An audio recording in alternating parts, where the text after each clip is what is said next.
বর্তমান কাজের অবস্থা, রঙের কাজের জন্য রং করার জন্য আস্তর করা হচ্ছে। ভিতরে রঙের সব ডিব্বা টাইস আপাতত কেরাবেরা পরিষ্কার করা হয়েছে, পুডিং করা হয়নি। যে সিলার করা হচ্ছে, সিলার দিয়ে আস্তর করে রাখা হবে আপাতত।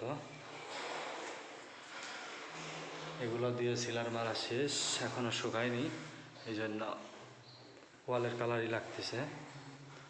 আর টাইলস মোটামুটি পরিষ্কার করা হয়েছে, ওই জন্য গ্লেজ দিচ্ছে, কিন্তু এখনও বিগ জল এবং পুডিং বাকি। বিগ জল দিয়ে ওয়াশ করা, তারপরে পুডিংয়ের কাজ। এই রুমে এখনও সিলার হয়নি।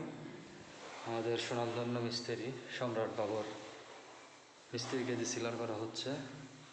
এই যে টুকা বাদ রাখা হয়েছে, এনে ডক্টর ফিক্সিট দেওয়া হবে, তারপরে উপরে সিলার করা হবে, যাতে বাথরুমের পানি এই পাশে ফুলে না ওঠে প্লাস্টার।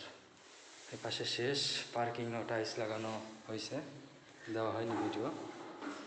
পার্কিং টাইলস দেওয়ার কোট এখন স্কার্টিং বাকি আছে, পুডিং মারার সময় স্কার্টিং করা হবে।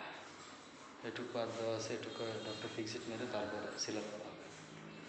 এই যে সিলিং করা শেষ, প্লাস ওয়ালও। এই যে মিস্ত্রি সাহেব সমান করে দিছে আস্তর।